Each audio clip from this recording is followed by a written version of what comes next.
Bueno, ahora sí, ya con don Manuel Olea sentado, yo creo que podemos empezar a dar las buenas tardes y la bienvenida a todos.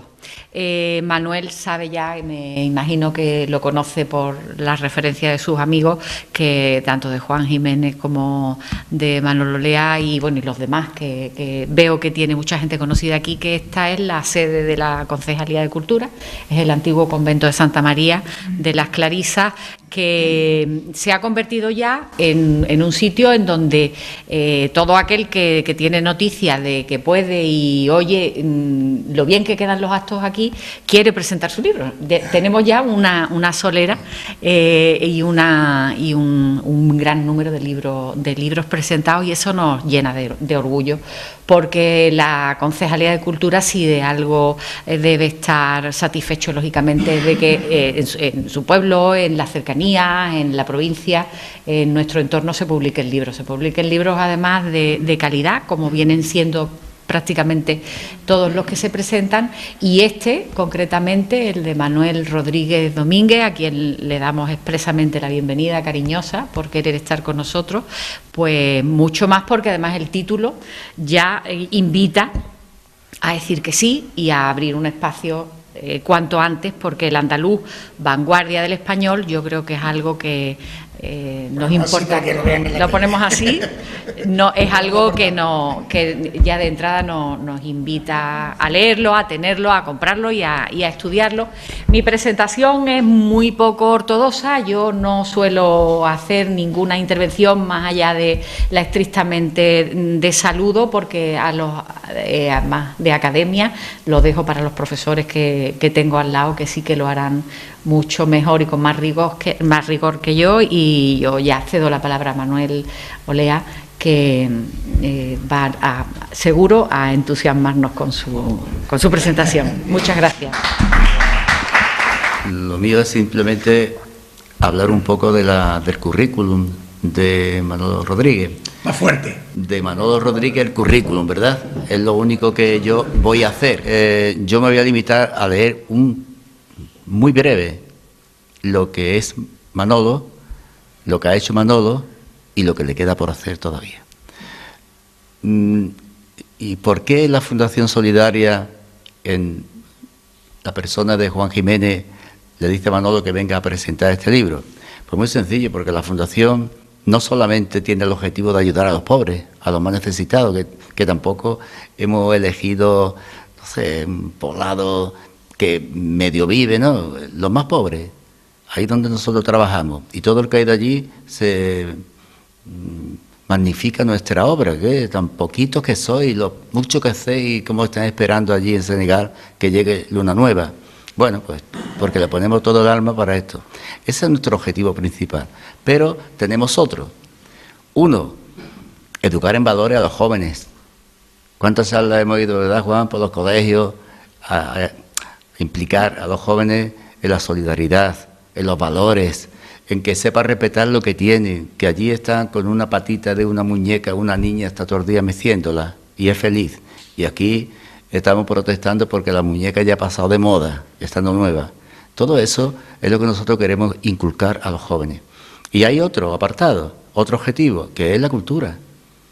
¿Cuántas veces he estado yo dando charlas para que los niños que amen la cultura, que aprendan el saber por el saber sencillamente? Es que yo ya lo sé todo, bueno, pero el saber por el saber simplemente también.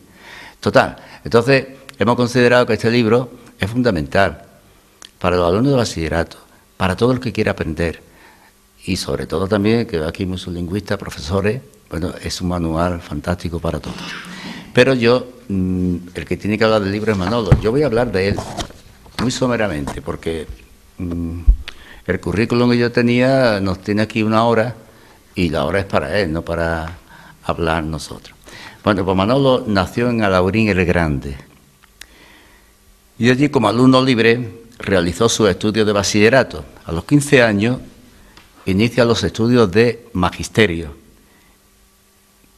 Después, a partir de esta época, se va a Málaga, se traslada allí con su familia, que era oriunda de Orihuela. En esta época se le recuerda como un buen jugador de balompié, no he dicho fútbol, de balompié, y mientras estudiaba en Málaga formó parte del equipo del malagueño juvenil. Él tiene varias aficiones deportivas, ya hablaremos de la última. Desde 1966 hasta el 68 ejerce como maestro, a la vez que estudia como alumno libre primero y segundo de filosofía, y juega en categoría regional en el Pizarra Club de Fútbol. Durante los veranos trabaja en diferentes oficios, yo creo que ha comentado algunos aquí, entonces eso no se dice, ahorrando para trasladarse a Granada para continuar los estudios de filosofía ya como alumno oficial. En 1971 termina la licenciatura en Filología Románica.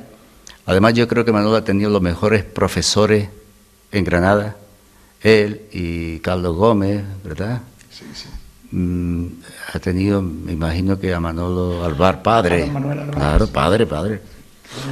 Eso es lo mejor que había, ¿eh?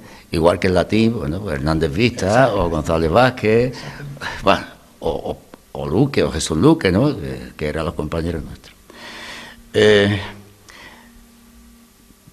En el 71 al 74 él permanece en la Facultad de Letras de Granada como profesor ayudante de gramática histórica e imparte las clases prácticas de transcripción fonética y de dialectología, así como de lengua española de primer curso y de lingüística general de tercer curso.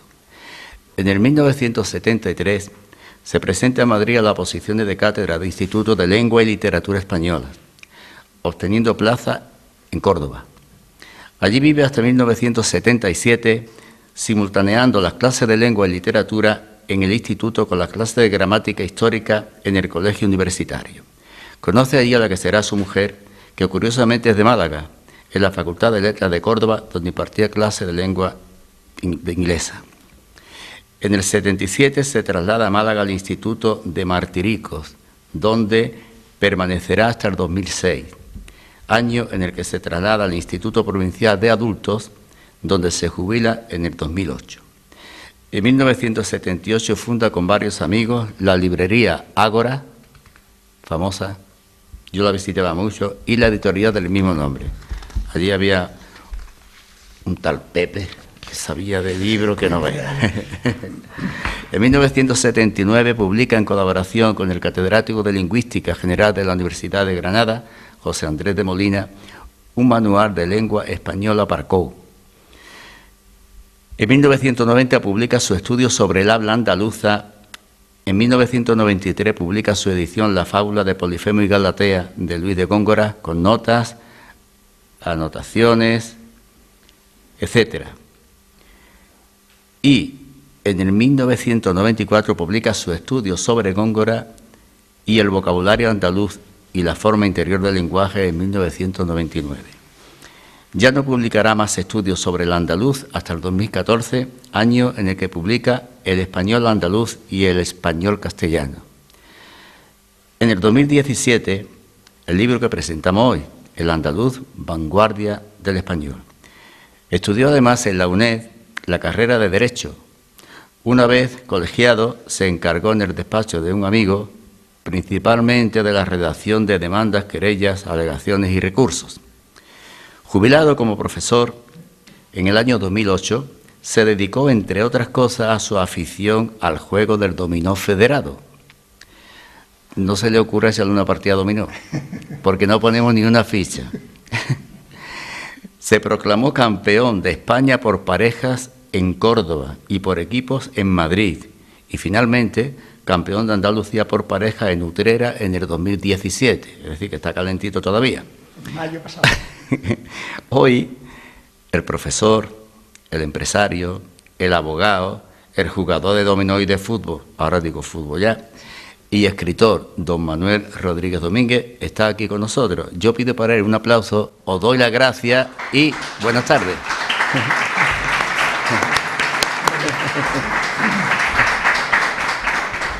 Buenas tardes a todos. Muchas gracias por su asistencia.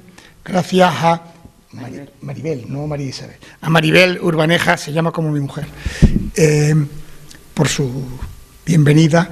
Y, en fin, y a Manolo Lea porque Somos colegas, compañeros y me ha tratado de maravilla.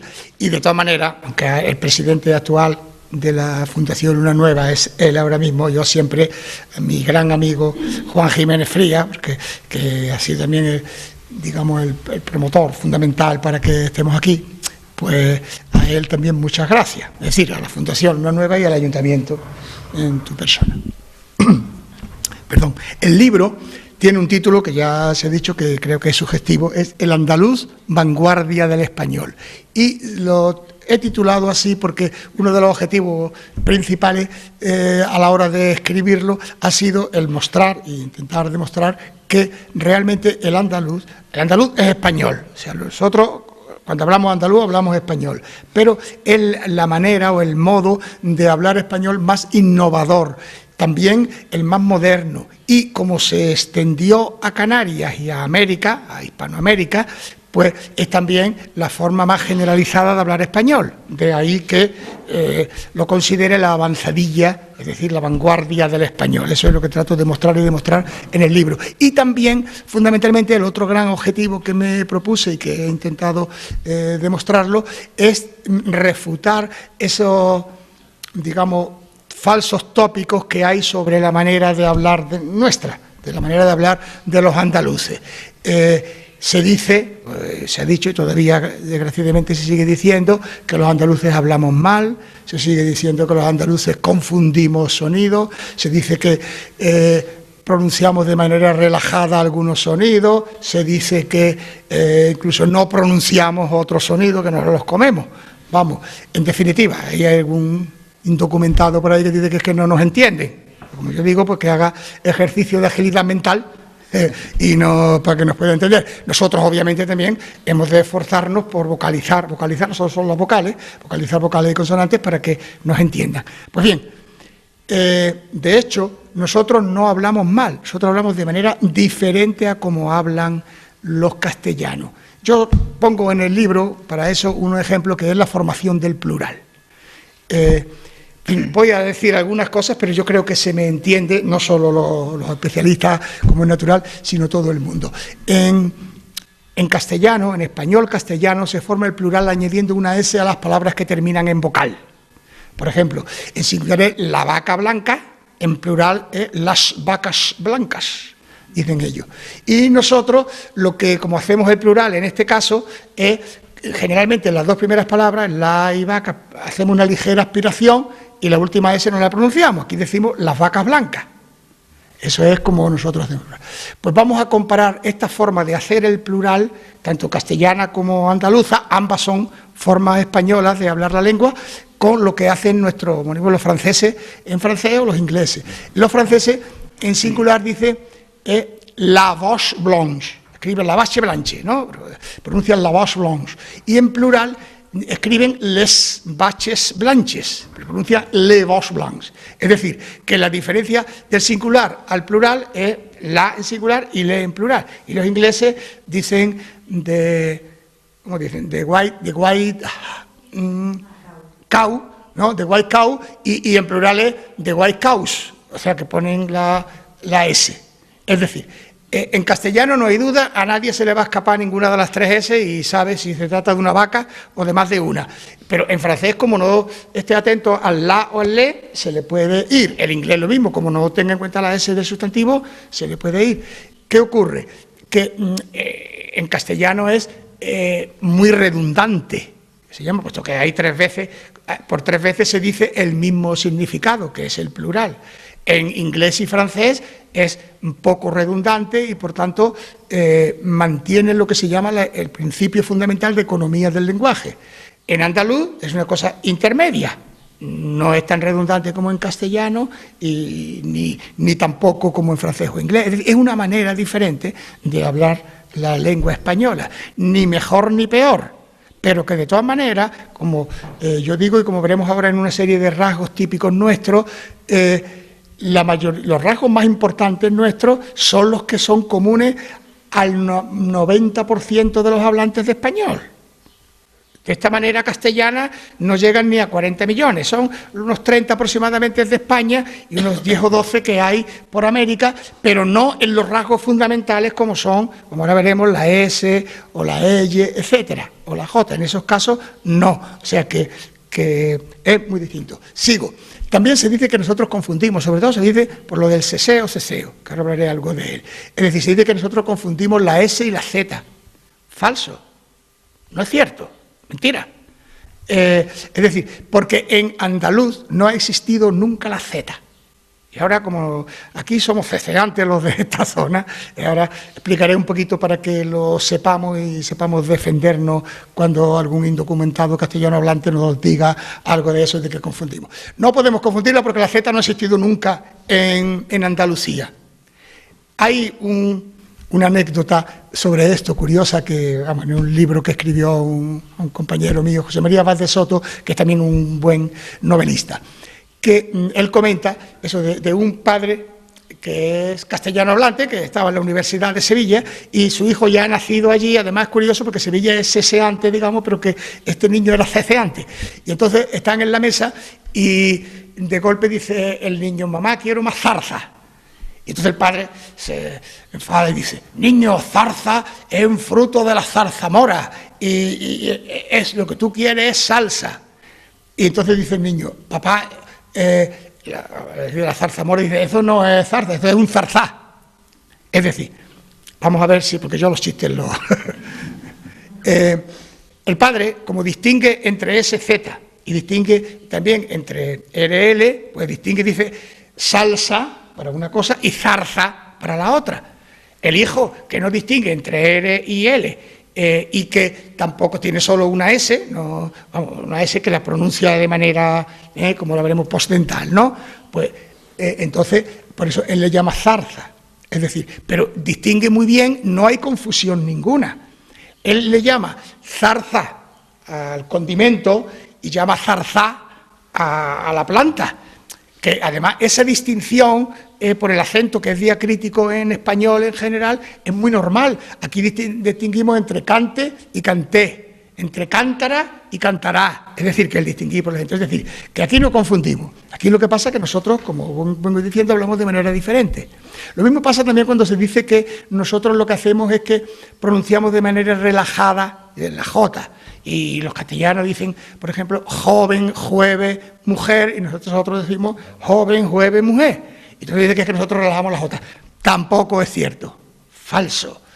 La J castellana surgió también en el siglo XVI, igual que la Z, y no ha venido nunca a Andalucía. Nosotros aquí lo que mantuvimos, cuando los sonidos medievales confluyeron en este sonido, en la J en Castilla, aquí confluyó porque la manteníamos en la H aspirada procedente de la F latina. Es decir, lo que en latín era F, como fava, fumo, faquer, diría en latín, ¿no? Pues en castellano se hizo H aspirada, se decía java, humo, harina, hacer. Después... Y esa vino aquí a Andalucía. Después ellos, a partir del 16, ya no la emplean, pero nosotros la seguimos empleando. Y por eso, cuando hubo ese cambio, que ahora lo explicaré un poco, pues al llegar aquí, pues no necesitábamos utilizar la J, sino como teníamos esa aspiración de la H, pues ahí se quedó. Por eso nosotros decimos java, humo, hacer. Que no es que nosotros pronunciemos mal a castellano. No, nosotros pronunciamos de manera diferente. El otro rasgo también que es muy importante, muy característico en nosotros también, ellos dicen que nosotros, no ya que confundimos, sino que no nos entienden, que nosotros hablamos tan mal que no nos entienden. Y en esto hay dos casos, dos ejemplos que pone el gran novelista español Camilo José Cela. José Cela hizo un libro que se llama Viaje por Andalucía. Y ahí cuenta un par de anécdotas, sí, pero claro, que para que decir que no nos entienden es porque está buscado, como muchos de los chistes, etcétera, está muy rebuscado, de manera que, bueno, lo que él cuenta es que está por un pueblo, Ercidón en este caso, y llega el viajero, dice, el viajero llega allí al comercio y pregunta si hay café, y le responde el dependiente, se va a tostar, es de allí porque allí son ceseantes, ¿no? Se va a tostar.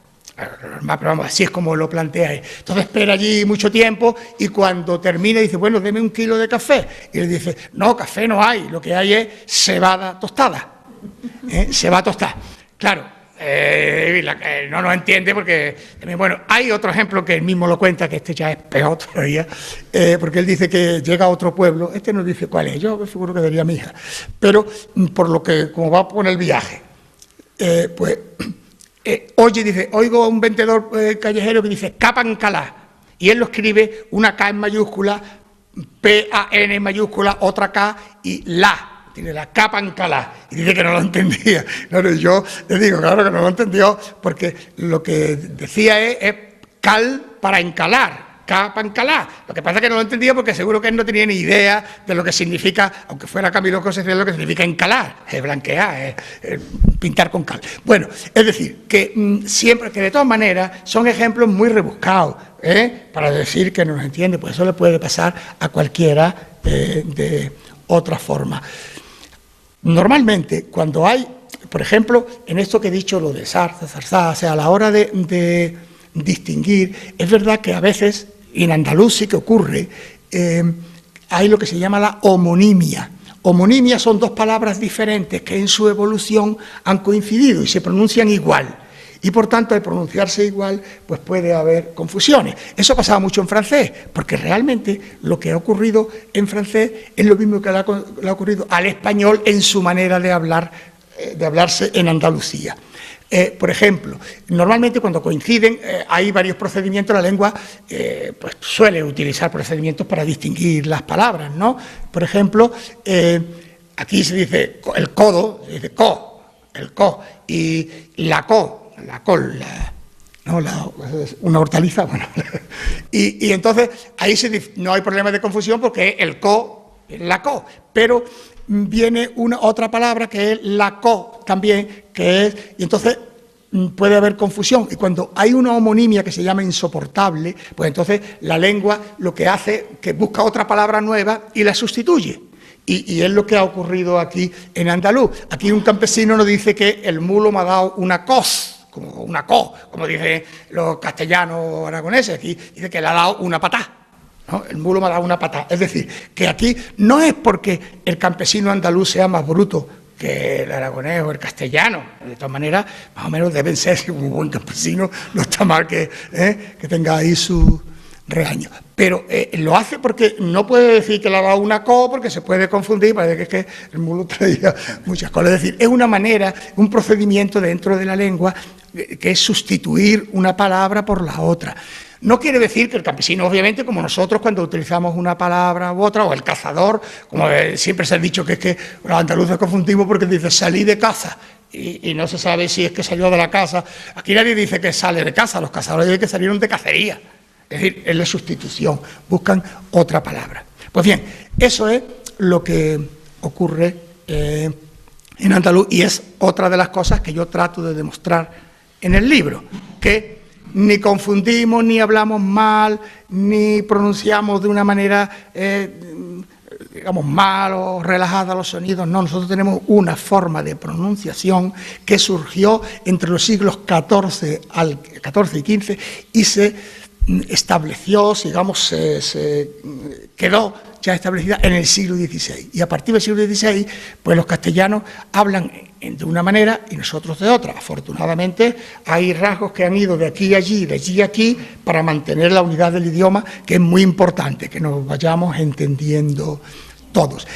Yo he procurado, el libro está hecho con una intención para un público general, es decir, que yo evito los tecnicismos posibles, pero como yo no tenía más remedio al escribirlo que utilizar lo que se llama argumentos de autoridad, es decir, no las cosas son porque las digo yo, sino también, digamos, traer en mi auxilio las opiniones coincidentes de otros autores, de grandes lingüistas, sobre todo como nombró Manolo, que fue profesor mío, Manuel Alvar, Antonio Llorente, en fin, con los grandes filólogos que ha habido y que hay, aunque algunos jóvenes suelen, aunque sean de origen andaluz, suelen parecen más castellanistas que los que son castellanos. Bueno, lo que quiero decir que he tratado de evitar tecnicismos, pero algunos he tenido que usar, puesto que he usado textos de esos autores. Y lo que sí voy a decir aquí, uno que de todas maneras creo que nos viene bien a todos porque, como sabéis, la Real Academia de la Lengua Española ha publicado su nueva gramática, la publicó entre los años 10.000 y 2011, y la ortografía, la nueva ortografía, y la llamada ortografía básica, que es de 2012, que es pequeñita, pero que ha cambiado bastantes cosas, ¿eh? Y entonces conviene que la veamos. Y ahí ya sí que utiliza el término fonema, o sea, sonido y fonema, y por eso le voy a dar una pincelada para que la tengamos en cuenta, porque varias de las cosas, ahora cuando comente el origen y las razones de nuestras maneras de pronunciar, pues conviene que distingamos eso. Las letras o las grafías no hay problema, ¿no? Todos las conocemos. Lo que seguro que hay problema es el número de letras del abecedario español. Yo creo que hacemos aquí una encuesta y salen 4 o 5 números diferentes, que contemos con los dedos, A, B, C. De todas maneras, yo recuerdo que cuando yo estudié en la cartilla raya, era para aprender a leer, entonces las letras, A, B, C, H, D, F, G, decía R, R, S, T. La R, dice la Academia ahora que ella nunca la ha tenido como letra. Pues la verdad que la cartilla ni la ponía, por lo tanto esa se la quitamos. Y además ahora también la Academia, 2 de las letras las ha quitado, que son las che y la elle, ya no son letras, son lo que se llama dígrafos. Es decir, por lo tanto, de aquellas 30, si metíamos la R, eran 29, quedan 27. Ahora mismo la Academia son 27 letras y lo que ella llama y 5 dígrafos, que son la elle y la che, dígrafo porque son 2 grafías. La che, CH, ¿no? La elle, LL, que ya está antes, la Q, U, la letra Q más la U, la Q, la G y la U, y la R, R más R. Bueno, las letras las sabemos. Y esto es muy importante. Las letras se escriben, las letras no se pronuncian. Lo que pasa es que aquí hay bueno, nos lo han metido por todos lados, el mismo diccionario de la Academia decía la L se pronuncia tal, la S se pronuncia tal. No, las letras se escriben, no se pronuncian. Lo que se pronuncian son los sonidos. Eso es lo que se llama, entre los especialistas, llaman el prejuicio ortográfico, que dicen que las letras, aquí se dice que las letras se pronuncian, pero si eso fuera verdad, los franceses, todos los franceses hablarían mal su lengua, ¿verdad? Porque escriben chapeau, ¿no? Y dicen chapó, y no digamos los ingleses, eso ya no hay ni uno, pues dicen Shakespeare, ¿no? En vez de, y pronuncia, no, escriben Shakespeare, pero pronuncia algo así como Shakespeare. Es decir, ¿por qué? Porque no tiene nada que ver la escritura. Las letras intentan representar no los sonidos, por eso, sino los fonemas.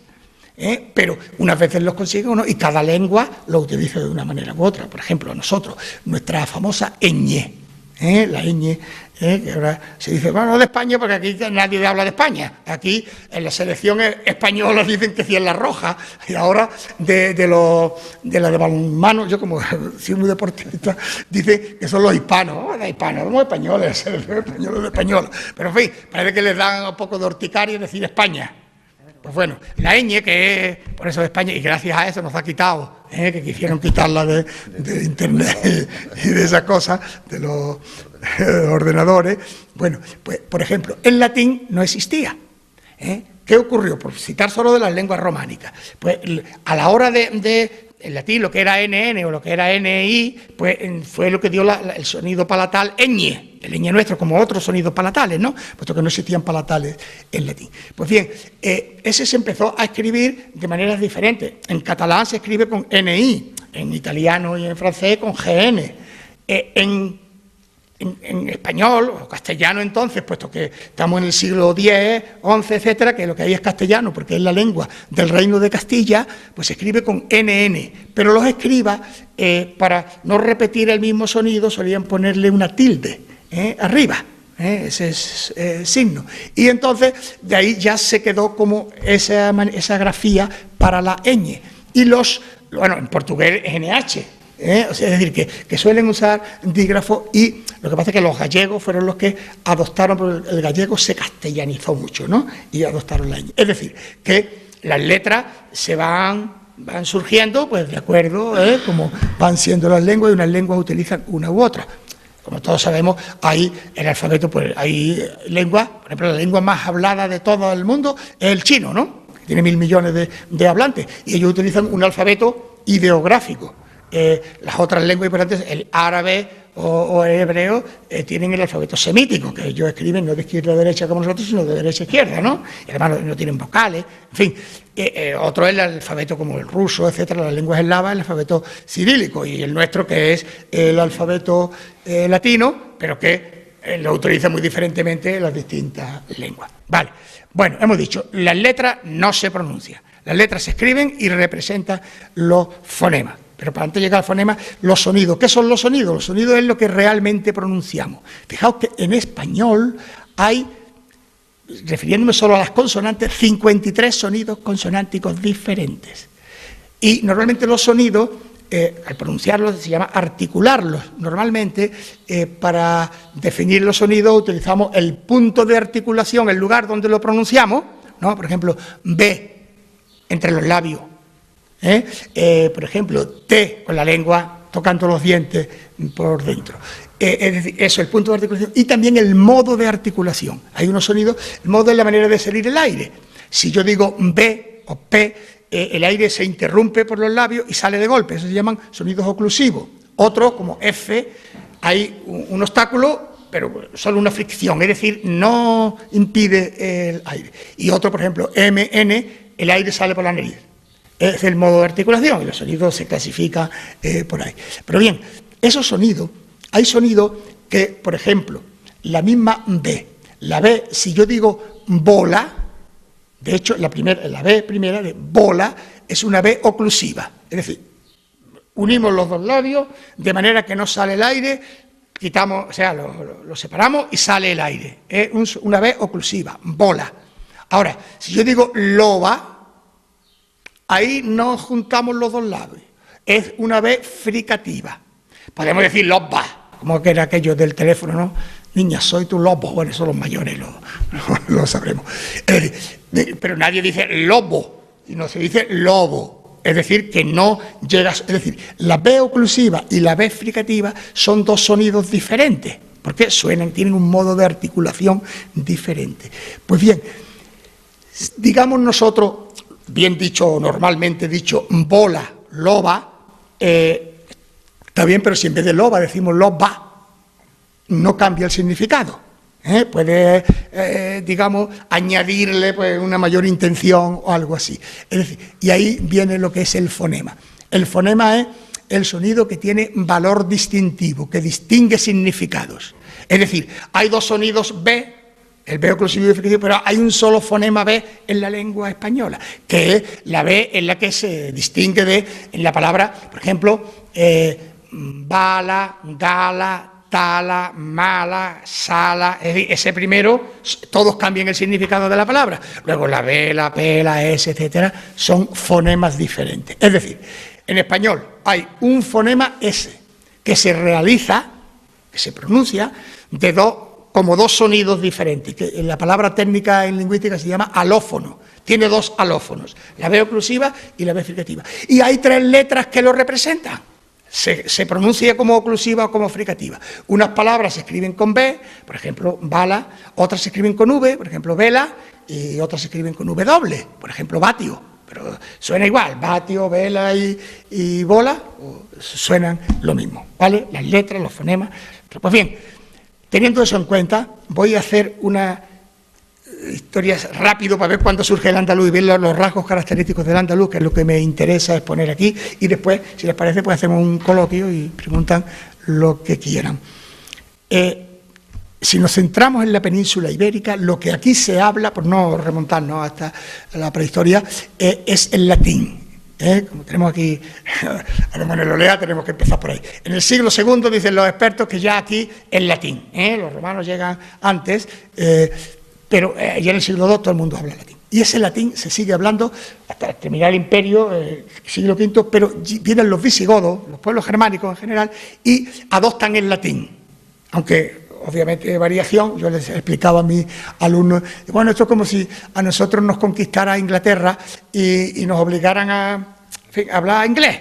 pues, ¿cuál sería el inglés de Málaga? Yo le decía, pues el inglés de los montes, ¿no? Claro, obviamente, los visigodos, pues el latín lo variaron un poco, pero en general era latín y se entendía. Obviamente se escribía.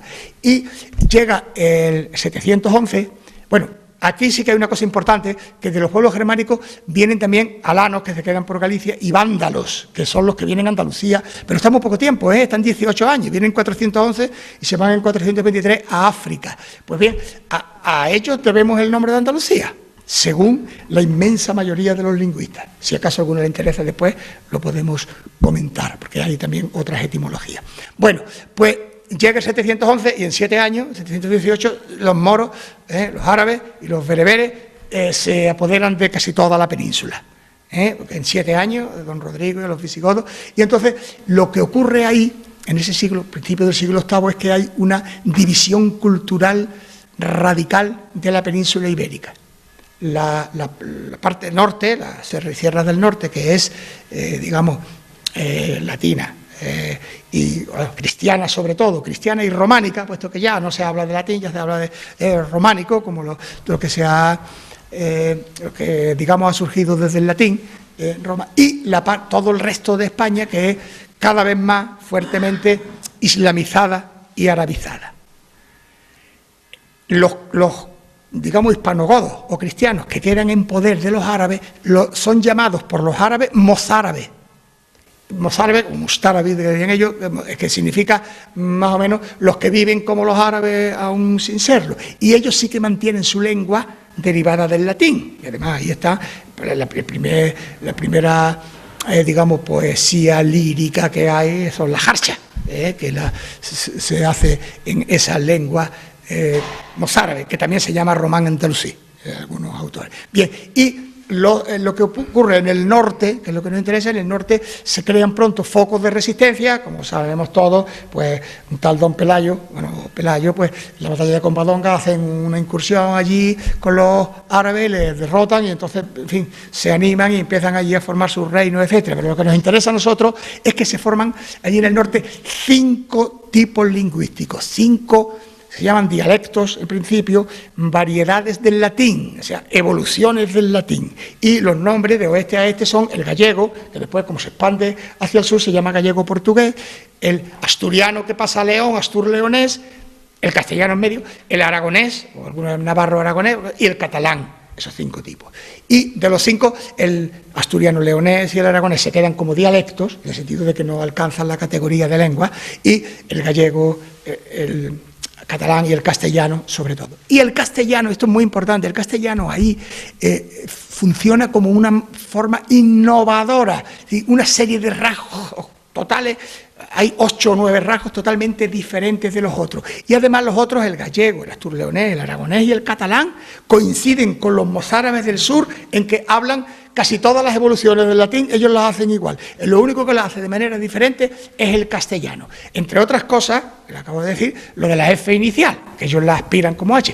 Y curiosamente, digo curiosamente porque como están ellos también, que eso sí que no, a ellos no les dan horticaria lo de España, a los catalanes sí. Digo, pero los vascos, no, porque es verdad, en el País Vasco hay una encuesta que, curioso, a la lengua, ¿cómo se llama? ¿Castellano o español? Los catalanes, por eso en la Constitución dice castellano, no dice español. Los catalanes castellano. Pero en el País Vasco hay un 60 y tantos % que le llama español, O sea que ellos, como tenían a ETA, no les importaba llamarlo español. Y el que mejor hasta ahora, y seguía así, ¿qué lengua se habla en España? En Andalucía el 88%, el español. Seguía así, aunque ahora tenemos en la escuela lengua castellana y literatura, pero eso es un problema de la LOCSE. Porque en la universidad le siguen llamando lengua española. El niño, el COIN, que de lengua castellana, cuando vaya a la universidad allí y estudia letras, va a estudiar lengua española. Bueno, se convertirá al español. Lo que voy diciendo, un rasgo ese fundamental, la H, porque hay muchos, digamos, no especialistas o profanos en la materia que suponen que eso de java, humo, harina es del árabe. No, eso es el rasgo castellano más castellano y que ellos lo trajeron como trajeron los demás. Otra cosa que después nosotros variamos.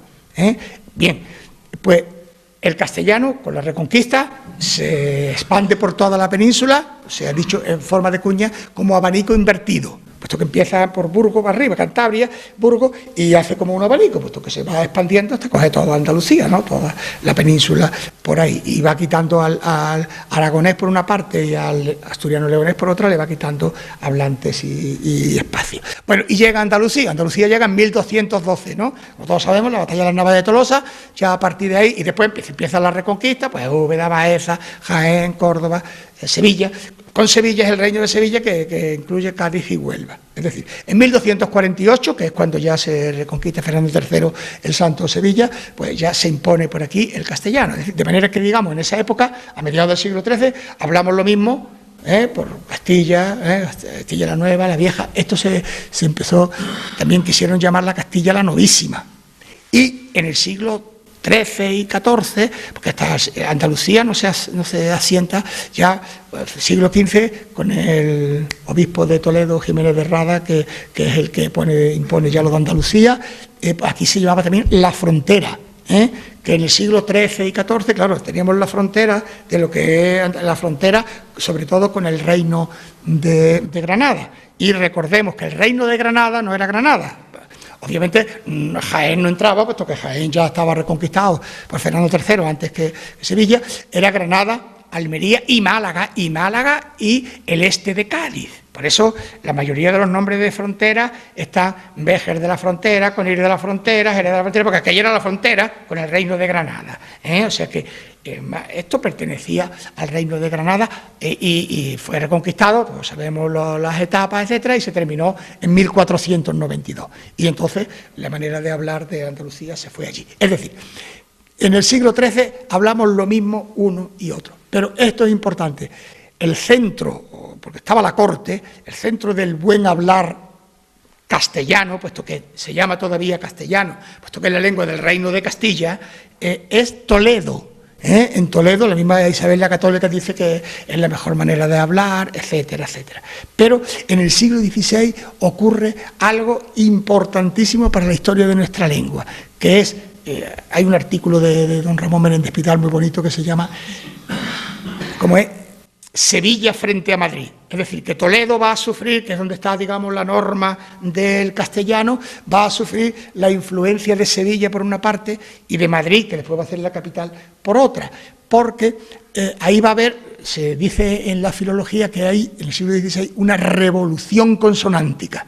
Es decir, hay un cambio radical de la pronunciación. También en otras cosas, pero básicamente de lo que yo trato en el libro es de la pronunciación. De manera que una serie de rasgos que durante los siglos XIV y XV se van incubando en Sevilla, se van a generalizar, obviamente van a Canarias y después a América. Y también otros diferentes que empiezan por Madrid, que son diferentes a los de Toledo y también se van a fijar allí, en Castilla. Y esto lo tenemos que tener de manera muy importante. Hoy estaba leyendo un libro y venía una cosa muy bonita de Rafael Lapesa que hablaba de que cuando los conquistadores llegaron a Sevilla, cuando con Fernando III, se quedaron maravillados por la ciudad. Y además, es verdad, los malagueños y sevillanos no nos llevábamos muy bien, pero eso no quita para que Sevilla en el siglo XVI era el Nueva York de ahora, era la ciudad más importante del mundo. De España por descontado, pero de España con diferencia, no solo económicamente, pero vamos, lo que pasa es que como nos la representan en la peste, porque la hayáis visto, aquello parece que no se ve nada. Sevilla era una ciudad que dejó maravillados a los mismos conquistadores que vinieron entonces a Sevilla. Pero era tan importante y lo que se hablaba en Sevilla, pues se trasladaba a todo, se trasladó al resto de Andalucía cuando se reconquista después Granada y se pasa a Canarias y a América. Pero Sevilla era importante no solo por económico, que venía el dinero de América. Ellos se maravillaban, como sabéis, el mar, pero que por el río Guadalquivir entraban los barcos todos allí a Sevilla. La Torre del Oro está, ¿no? Como sabéis los que habéis ido, me figuro que casi todos, está allí en el río, ¿no? Pero es que Sevilla culturalmente es también la más importante. Los mejores pintores del siglo XVI y XVII, ¿quiénes son? Velázquez y Murillo, allí, todo. dicen los grandes filólogos que he estudiado, en el siglo XVI se publican más libros en Sevilla que en Madrid, que en Toledo, que en Valladolid, que en Burgos juntos. Es decir, Sevilla es... Y yo repito esto mucho, porque gracias a eso tuvo tanto prestigio los rasgos que surgen allí, que se expandieron por el resto del mundo, excepto en Castilla, por varias razones, que tampoco, pero que ahora varios de ellos, ahora ya hace tiempo han ido y ya están allí, ya por Castilla son yeístas, la inmensa mayoría. Por Castilla, no hace mucho se hay un artículo, un estudio, la H aspirada, la S final aspirada, es decir, nosotros no decimos este mismo, nosotros decimos lo mismo. Pues eso ya dice que hasta en el barrio de Salamanca, en Madrid, el 15% ya aspiran esa S. Y también dice que, bueno, esto lo he comprobado yo, que voy con frecuencia a Madrid, allí nadie dice ya entonces, después. Si dice entonces, terminado en E, y después, bueno, porque la S sobra y no añade nada. Es decir, que de alguna manera todavía, a pesar de eso que se ha dicho, que es el complejo de inferioridad nuestro, que muchas veces nosotros no nos gusta, procuramos encubrir que somos andaluces y tratamos de pronunciar las S, ahí sobre todo las S finales, que no lo hagamos porque quedamos peor. Si uno quiere pronunciar las S. Yo tengo una anécdota, de esta manera por distender esto un poco, porque la verdad es que estoy muy técnico. Cuando yo me examiné de las oposiciones de cátedra de instituto, yo he estudiado muchísimo, y además me cayó, había 5 exámenes, el examen oral en la encerrona, San Juan de la Cruz, que era uno de mis poetas. Yo me sabía, digamos, todos sus versos, porque yo era un anticlerical de joven, pero cuando me lo explicaron San Juan de la Cruz allí, bueno, que sea santo, pero es preciosa su poesía, ¿no? Total, que yo hice un examen de maravilla. Lo hice también, bueno, saqué muy buena nota, claro está, que el presidente del tribunal bajó, y cuando yo terminé, iba bajando, me hace así en el hombro y dice, ha estado usted muy bien, pero muchas S. Me dijo, claro, yo intentaba, claro, y eso se me grabó, claro, porque yo he querido, no es que dijera más de las que eran, pero yo trataba de decir o estos, cosas así, claro, y suena más. Y por eso me dijo, muchas S. Bueno, a lo que voy.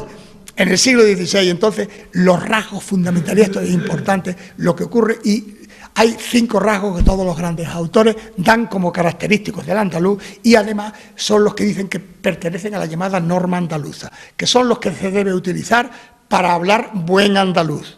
Buen andaluz son esos 5 rasgos. Yo le añado otros 2, y después hay otros 2 o 3 que están ahí, que uno los consideran o no. Pero vamos, esos 5 rasgos son lo que llaman, y esto es importante, seseo-ceceo. Es que siempre se ha dicho el seseo y el ceceo.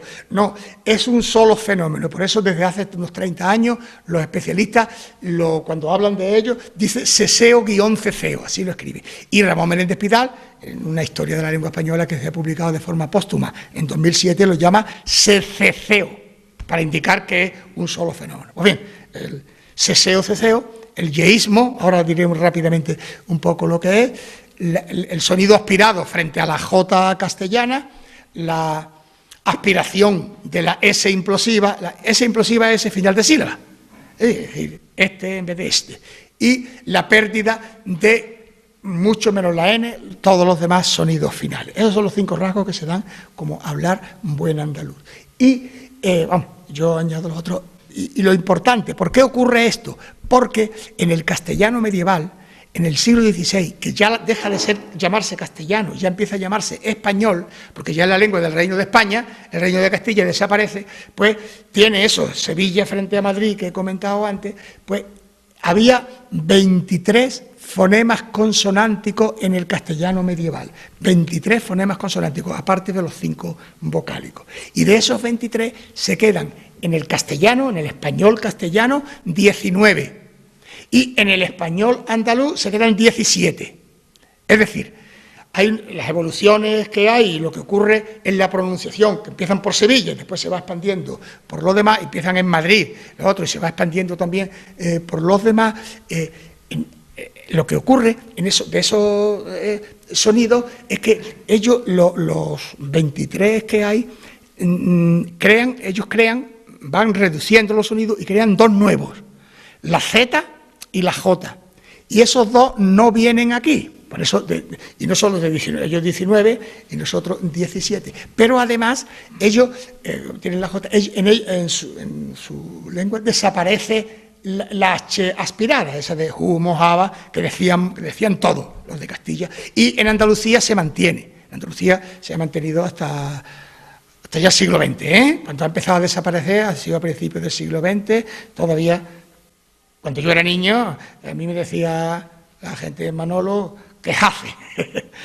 Nadie decía qué hace, y decía que humo, ¿no? Humo, bacharnos y todo, y la candela tiene mucho humo. Bien, fijaos, por decir rápidamente, el llamado ceseo.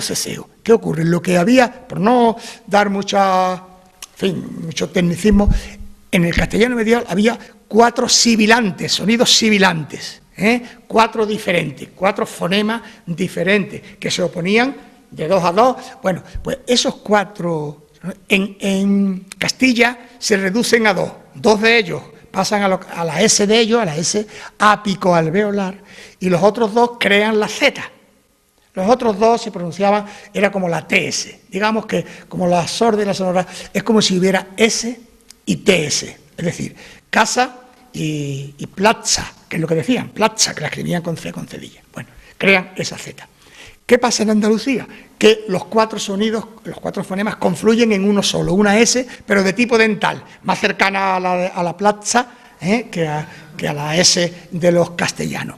Y esto es muy importante, es decir, la S andaluza es radicalmente diferente a la S castellana. La S castellana, por eso es importante la definición esa de apicoalveolar, se describe con la punta de la lengua en los alvéolos. Los alvéolos es la parte dura que está después de los dientes. Si seguimos para atrás con la lengua, está ahí, ya nos hace cosquillas, eso ya es el paladar. Pues bien, la castellana es apicoalveolar, la nuestra es dental o predorso dental, porque la pronunciamos con el predorso de la lengua, que es a continuación del ápice de la punta, lo demás es el dorso, tocando entre los alvéolos y los dientes, mi casa. Y esto es importante, que ahí vienen las confusiones, pero muy pronto, así es como fue en Sevilla, pero muy pronto, además, curioso que todavía está, en Sevilla capital, es lo que se llama seseante, pronuncian esa S, es decir, que los castellanos, como diferencian ya la S y la Z, no sé, pues ellos dicen, por ejemplo, mesa y dicen zapato. Pues en Sevilla, el sevillano es mesa, zapato, como el sevillano en América y en Canarias, etcétera. Pero muy pronto, y además ahora mismo los pueblos de Sevilla empezaron es esa misma S, pero la articularon un poquitín más adelante, lo que se llama postdental, no ya con el ápice entre los alvéolos y los dientes, que se llama predorso dental o predorsal, que es la más general, en general por toda América, sino que le hicieron postdental, y se le empezó a decir meza, y ¿qué ocurrió?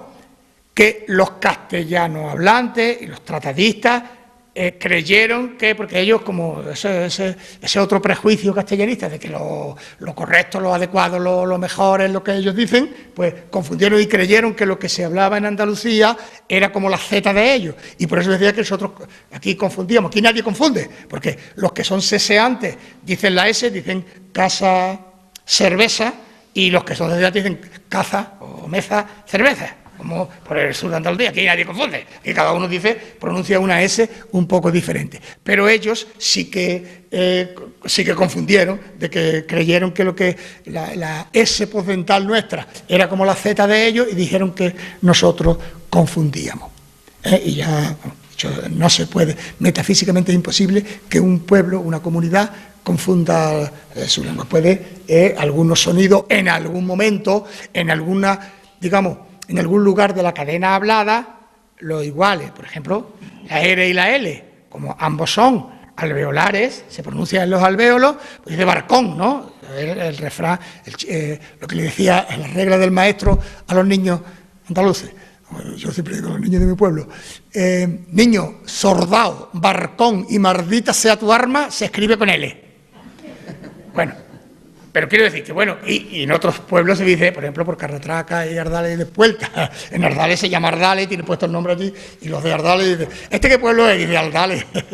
Bueno, quiero decir que se pueden esos sonidos, pero en esa posición, la R y la L, las demás posiciones se siguen, eso es lo que se llama una oposición fonológica neutralizable, se puede neutralizar. Bueno, los castellanos hacen más, como tienen más sonidos, ellos tienen fonemas, tienen 19, nosotros 17, por ejemplo, ellos, aparte de la R y la L, obviamente, que también la confunden, ellos confunden, por ejemplo, su S, como su S es alveolar, la confunde con la R, y muchos no dicen los dientes, ni desde, dicen los dientes verde. Vamos, cuando oiga ella hablar mucho castellano hablante, y también confunden la Z, como también que de ellos, con la D, porque ambas son dentales para ellos, y dicen Madrid, Virtud, Valladolid, claro, es decir, pero no confunden, o sea, la Z con la D, eso solamente en esa posición. Pues lo mismo pasa aquí.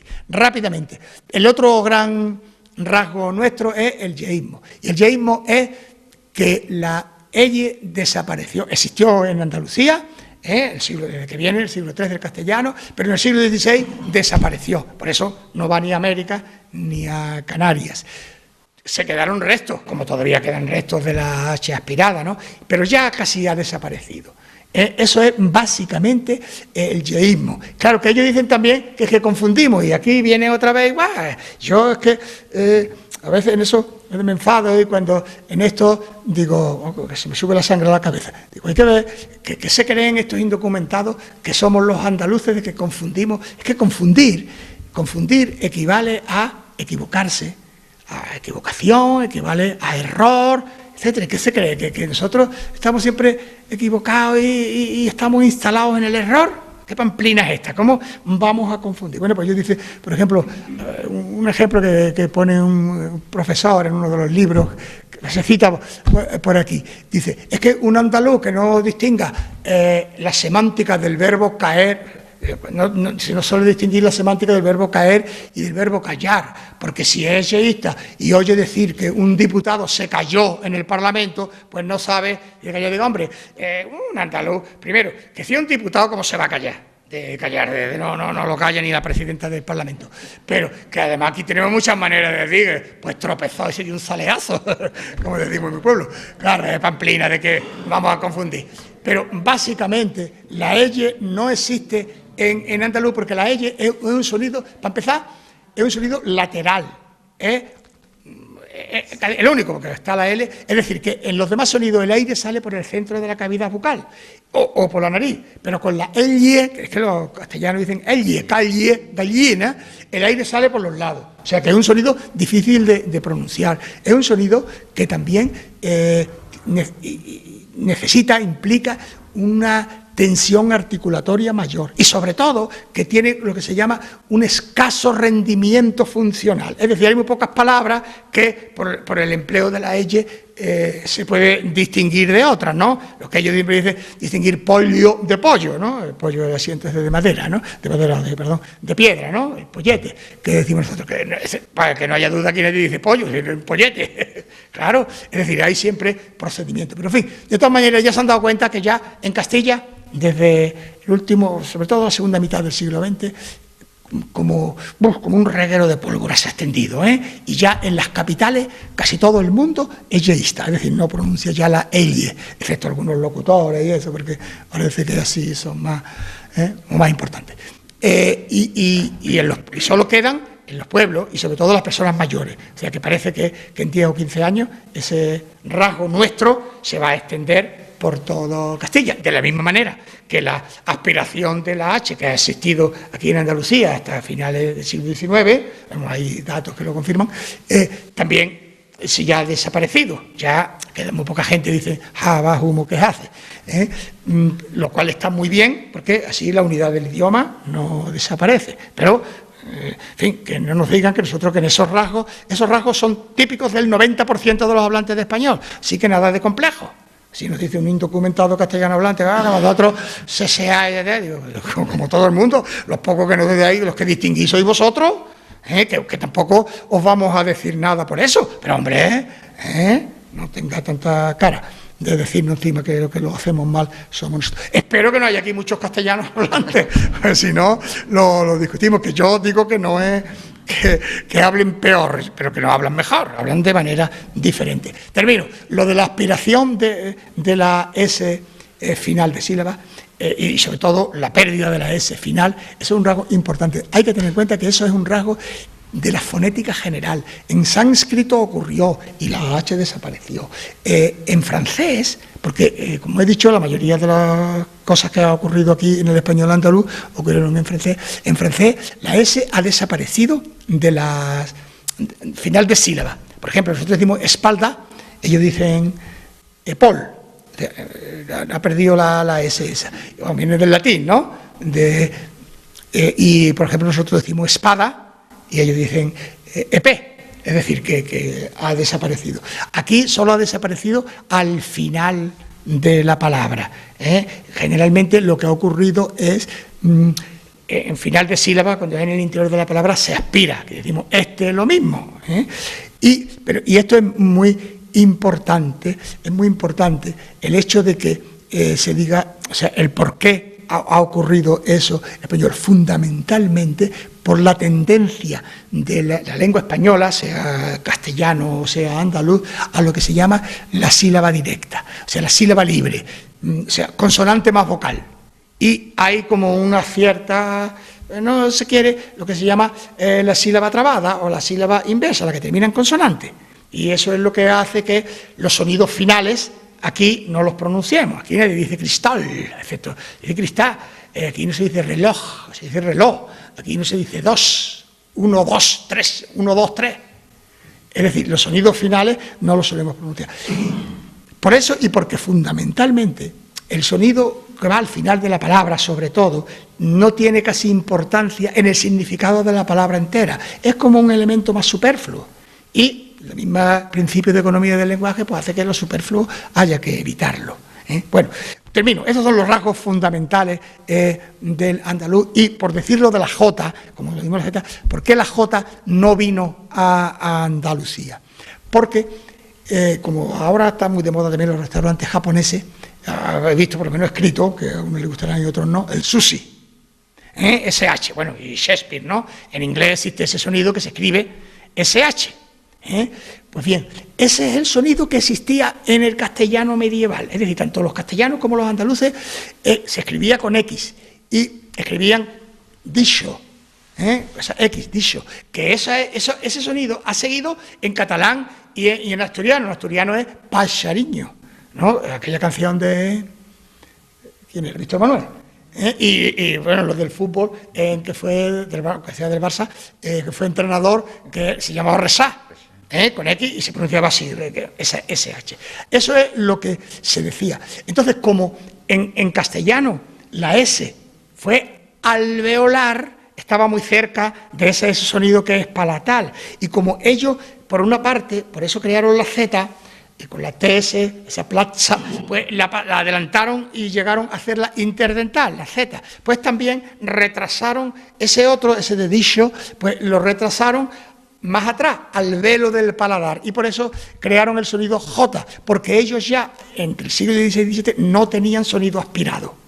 Por tanto, crearon ese. Como en Andalucía existía el sonido aspirado, pues al retrotraerse el punto de articulación, pues, coincidió con ese sonido aspirado, y por eso nosotros decimos joven, jueves, mujer, y no debemos avergonzarnos, sino es exactamente de la misma época históricamente y todo, y que la J, de joven, jueves, mujer. Es más, hay una teoría que ya la hizo Antonio Llorente, fue profesor mío, que él dice que, porque bueno, por no dar eso que es más pesado, porque él hizo un estudio sobre la ribera salmantina al sur de Salamanca, y allí todos los sonidos, eso, la J, esa castellana, allí es aspirado, etcétera. Él dijo que antes de pasar ese sonido, ese SH, ¿no? del sushi, del dicho, a la J, a dijo, tuvo que pasar por un estado intermedio que era la aspiración. Tuvo que pasar por dijo y después llegó a dijo. Esa teoría la acepta Montejar. Y un filólogo peruano muy importante, José Luis Guitarte, también él no lo da como segura, pero él lo que dice que es que para llegar desde el sonido dicho, que es un sonido palatal, digamos fricativo palatal, para que nos entendamos exactamente el fricativo palatal sordo, para que llegara a la J, a la velar, tuvo que haber, por lo menos ser atraído, dice él, por una aspiración. No asegura que pueda ser aspiración, aunque hay otros filólogos hispanoamericanos que dicen que sí, por lo que han estudiado allí en América. Es decir, que si la teoría, como yo digo, de Antonio Llorente y de José Montejar, y que no descarta José Luis Rivarola y Guitarte, es cierta, no vale decir, como dicen los castellanos, que los andaluces aspiramos la J. No, habrá que decir que los castellanos hablantes velarizan el sonido aspirado nuestro. Es decir, que con la cabeza muy alta, cuando hablamos, por descontado, hay sonido y termino. Es decir, hay algunas cosas, como he dicho, lo de la RL, evitarlo. Hay algunos que hay que procurar vocalizar bien, hay que procurar hablar lo mejor posible, pero por utilizar todos estos sonidos, no, porque son 3 de ellos el 90%, y los otros el 60 o 70% lo utilizan así. Así que somos mayoría, pero no por eso vamos a portarnos como ellos, de decir que ellos hablan mal. No hablan mal, porque la verdad es que no hablan mal, cosas como son. Ellos hablan diferente en eso. Que lo ideal sería que todos habláramos exactamente lo mismo, pero eso es imposible. Yo digo, como dice un amigo mío, hombre, lo ideal sería si aquí habláramos todos, aunque sea el inglés de Oxford, todos exactamente igual, bendito, porque nos entendíamos mucho mejor, claro, es estupendo, y así todo, pero como eso no es posible, pues por lo menos procuramos que estemos, pero con la cabeza muy alta. Y ya está, y muchas gracias.